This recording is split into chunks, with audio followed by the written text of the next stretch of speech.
Okay, hi, this is Mrs. Ng, Cooking with Mrs. Ng, and today we are going to learn how to make pizza dough, homemade pizza dough. If you were in class, you would be doing this to make the Pizza Wars, but since we aren't in class, you're going to just learn how to make a basic pizza dough from scratch using flour, all-purpose flour, yeast, salt, and sugar, granulated sugar. The toppings for the sauce are also here. Tomato sauce, Italian seasoning, garlic, and oregano. And then the only topping we're using for now is just the mozzarella cheese. We have the shredded as well as the fresh sliced. All right, so now that we have our ingredients and everything in its place, mise en place, we are going to get ready to make our dough. Following my recipe, I usually have it on the computer, it says in a large bowl, dissolve the yeast in water. So you can do this one of two ways. I like to do it in actually my measuring cup, my liquid measuring cup. So I measured 3/4 cup water to the line, and I measured it, warmed it in the microwave for about 30 seconds. And then I took this is actually a candy thermometer. It's supposed to be 105 to 110 degrees Fahrenheit, so you make sure that the yeast does not die. It's actually living. So you want to actually make sure that it's the right temperature. I'm going to go ahead and fast forward. You would stir the yeast in and the teaspoon of sugar, just like the recipe says. And then I went ahead and used my fork to kind of whisk it and left it at the side, and look what happened to it. This is called proofing the yeast. When you proof the yeast, it actually means that it's ready and active. If it did not become foamy like this, you would know that it's not going to make the bread rise. So yeast is one of our 3 leavening or rising agents. The other 2 were baking soda and baking powder, but yeast is the ingredient that makes it rise. All right, so we don't really need this one. It was just to show you that to get it to the right temperature. All right, so then continuing to look at our recipe, it says in a large bowl, dissolve the yeast in the water. So I'm just going to take my yeast that's been proofed and put it into the bowl. And then it says to stir in flour. So we know from learning at school that we spoon flour in. We do not scoop it. So we're going to spoon.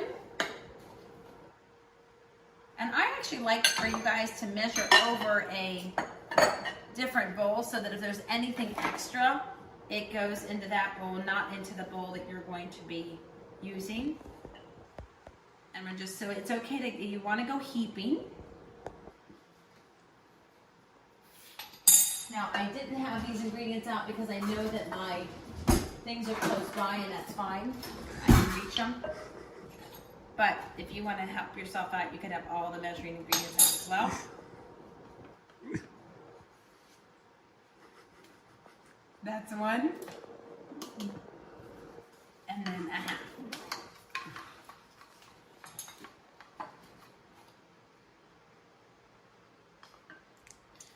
You could try to make it with a whole wheat flour. I don't think it tastes as nicely, but it adds good, but it is healthier for you.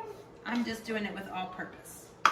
And you could also try to do a half cup all-purpose and a half, or 3/4 cup all-purpose and 3/4 cup whole wheat if you want to do half white and half whole wheat.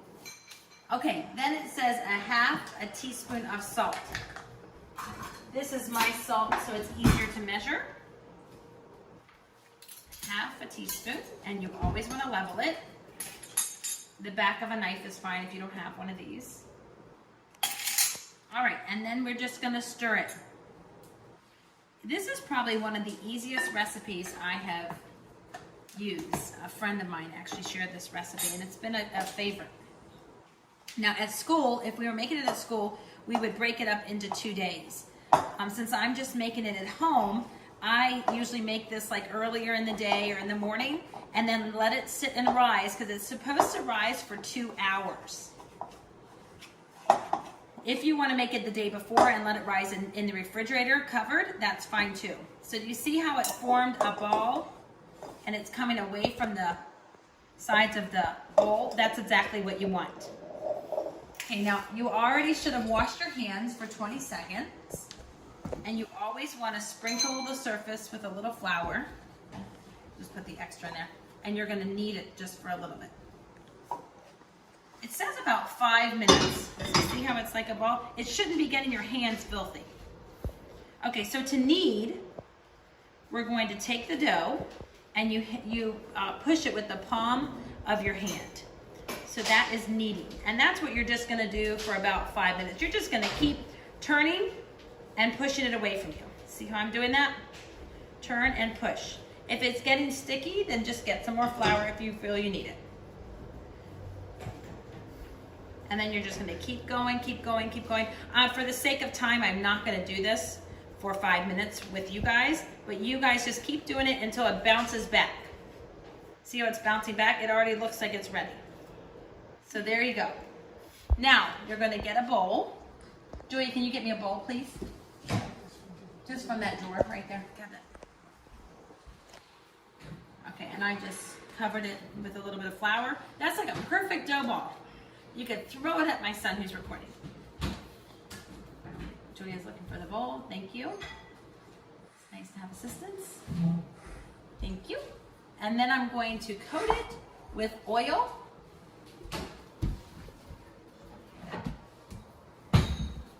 I should have had that out, but it's okay. Oh. And then we're sprinkling it with olive oil. You can even use a pastry brush. What about canola oil? Yes, very good question. You could use canola oil. I like the flavor of olive oil when it comes to Italian food and seasonings and dressings, but canola oil would work, any kind of oil, or even butter would be fine. You just want to coat it so it doesn't stick when it rises. This is plenty of, great question, plenty of oil. And then what you're going to do is you're just going to place it. It says usually to place it in a warm location. For if you were at school, I would put a plastic wrap over it, and then I would leave it. I'm going to just set it aside on the stove for up to 2 hours. And I'm going to make another batch because then we have enough pizza. So that's it for now, and I'll come back to show you what it looks like to roll it out and how to make our sauce later. Thank you.